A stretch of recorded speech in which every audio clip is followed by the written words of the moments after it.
선문카프 학생 여러분, 안녕하세요. 이번 주도 어김없이 다가온 교정보고의 시간입니다. 저번 주 선문카프 성률예배에서는 참된 자녀는 6가지 내용을 잘해야 하고 그 중 공부의 중요성을 학근자님의 입을 통해서 말씀해 주셨을 것입니다. 예배를 보신 여러분이라면 공부의 중요성을 깨닫고 열심히 시험 공부하셨을 거라 믿습니다. 그래서 저는 이번 주에는 신앙생활에 대해서 이야기를 나누고자 합니다. 먼저 여러분 자신의 가슴에 손을 얹고 스스로에게 물어봅시다. 저에게 있어서 신앙이란 무엇입니까? 어떤 대답이 들렸습니까? 또 하나의 질문을 하겠습니다. 다시 자신의 가슴에 손을 얹고 물어봐 주세요. 저는 왜 신앙을 할까요? 어떤 대답이 왔는지 궁금한데요. 각자 들려온 대답은 다를 수도 있습니다. 우리는 태어났을 때부터 2세, 3세라는 별명을 가지고 부모님을 따라 교회를 열심히 다녔을 것입니다. 저도 성화학생 부자인 엄마가 무슨 일이 있더라도 교회에 데리고 가면서 신앙을 배우기 시작했습니다. 그 당시에 저의 신앙은 아주 단순했습니다. 부모님이 하라는 대로 하는 게 저의 신앙이었습니다. 외동 아들인 저에게 부모님께서는 철저하게 신앙, 교회, 교육을 해주셨습니다. 싫어하면서도 교회를 다니면서 친구가 생기고 친구를 만나기 위해서 신앙생활을 하기 시작했습니다. 예배, 수련, 화동하러 교회 가면 친구들과 즐거운 시간을 보낼 수 있기 때문이었습니다. 더불어 부모님도 그런 저를 많이 칭찬해 주셨습니다. 예배도 수련도 교회 행사는 다 참석했습니다. 그렇게 교회에 나가면은 제가 잘 나가는 것 같고 교회에서 멋있는 신앙인이 되는 것 같아서 신앙생활을 했었습니다. 하지만 이런 신앙은 한계가 있었습니다. 이것이 올바른 신앙인가? 라는 고민을 해보기도 하고요. 예배, 수련회, 훈독회에 잘 나가는 것이 과연 신앙일까? 그런 신앙을 하면서 특히나 참 부모님을 부모로 모시지 못한 제 스스로를 너무나 싫어하고 있었습니다. 사실 선문대학교에 와도 그런 고민을 가지고 살아왔습니다. 그런 고민이 한순간에 풀린 순간이 있었는데요. 그게 어떤 시기였는지 말씀해 드리려고 합니다. 여러분에게 있어서 소중한 것이라고 하면 무엇이 떠오르니까? 돈, 사랑, 가족. 모두 소중한 것이죠. 저에게 있어서 소중한 3가지를 일단 적어보았는데요. 여러분들도 공감하실 것입니다. 저는 선문대학교를 다니는 동안 제가 소중한 가족을 잃어버리는 경험을 하게 되었습니다. 가족 중 누군가가 영계에 가는 것은 아니고요. 제가 사실은 입양을 해서 지금 부모님과 만나게 되었다는 사실을 들은 순간이었습니다. 그 순간부터 저는 혼자였습니다. 진심으로 고아가 된 기분이었습니다.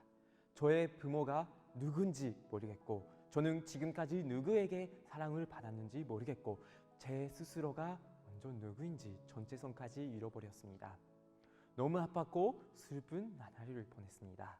매일매일 눈물을 흘리면서 원했던 것은 딱 하나였습니다. 저의 가족은 어디에 있는지 찾는 것이었습니다. 살아오면서 받았던 사랑이 진짜인지 가짜인지 고민하는 어느 순간이었습니다. 저는 딱 2가지의 확신을 가졌습니다. 어느 날 제가 살아오면서 받았던 사랑이 진짜인지 가짜인지 고민하는 어느 순간이었습니다. 저는 2가지 확신을 가졌습니다.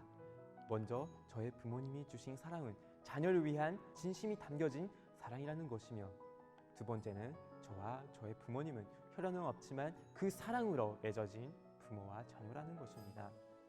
지금까지 받았던 사랑이 아니라는 것을 느꼈을 순간 눈물이 살아오면서 제일 많이 나왔던 것 같습니다. 그러면서 저를 키워주신 부모님의 모습을 보면서 참 부모님의 모습을 보고 있는 듯한 심경에 도달했습니다. 저에게 있어서 위대한 분으로만 계셨던 참 부모님이 자신의 부모로 느껴진 그런 순간이었습니다. 참 부모님의 희생과 사랑이 없으면 저는 태어나지도 못했고 지금 부모님이 곁에 있을 수도 없었을 거고 그리고 지금의 저는 없었기 때문에 그런 생각을 들었던 것 같습니다. 참부모님을 부모님으로 모신 그 순간 참부모님이 그립고 보고 싶고 기쁘게 해드리고 싶은 그런 마음의 변화가 생겼습니다. 사실 지금도 계속 그런 마음이 커져가고 있는 중인데요. 저보다 먼저 그런 마음을 가지고 참부모님을 그리워하고 있는 사람이 가까이에 있었습니다. 바로 저의 대상이었는데요. 이번 추석 때 모두가 쉬고 있는 가운데 참 어머님의 행사가 있어서 연습하느라 바빠 못 만난다고 합니다. 그때 해준 한마디 때문에 저는 감동을 받게 되었는데요. 네, 참 어머님을 사랑하고 있고 그래서 가까이 가도 더 가까이서 보고 싶고 대화도 하고 싶고 참 어머님이 미소 지으면서 기뻐하실 수 있는 선물을 드리고 싶어서 오빠도 보고 싶지만 못 만날 것 같대요. 그렇게 사는 대상의 모습을 보면서 이것이 하늘 부모님 성회 시대에 우리가 지혜해야 하는 신앙이라는 것을 깨달았습니다. 참 부모님께서도 이렇게 말씀해 주셨습니다. 제일적인 신앙이란 하나님이 슬퍼할 때 슬퍼하고 하나님이 기뻐할 때 나도 기뻐하는 신앙을 말합니다. 매일매일 그런 생활을 함으로써 하나님의 슬픈 마음을 풀어드리고 세계 앞에 기쁨을 나눠줄 수 있는 사람이 되어야 합니다. 그런 사람이 되었다 할진대는 나로 말미암아 세계는 수습되어 간다는 것입니다.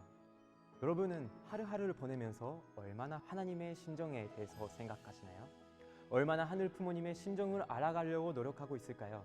자신의 부모님을 위해서 효도하는 것처럼 하늘 부모님께 얼마나 효도하려고 노력할까요? 그것이 바로 신앙의 시작이고 참 어머님께서 중요시하시는 효정이라는 것입니다. 누구보다도 효정을 가지고 인류를 사랑하시는 분이 누구십니까? 참 부모님이라는 것입니다.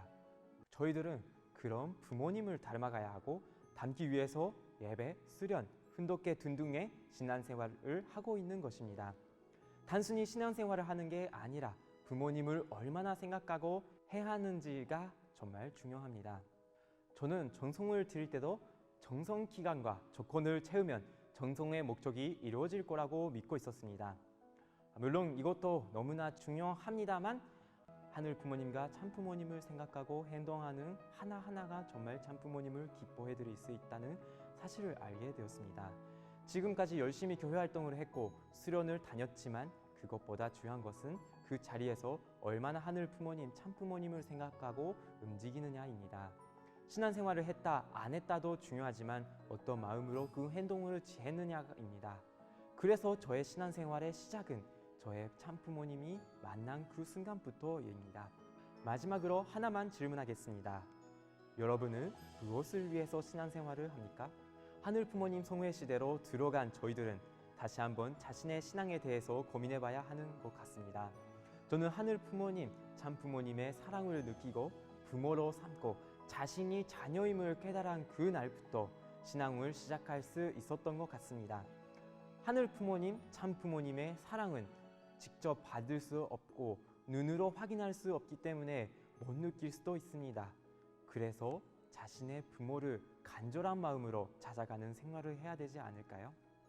그것이 바로 신앙생활입니다. 이번 주도 부모님을 생각하는 마음으로 신앙생활을 하면서 하늘 부모님, 참 부모님과 좋은 만남이 있으시기를 간절히 바라면서 이번 주 효전보고를 마치도록 하겠습니다. 감사합니다.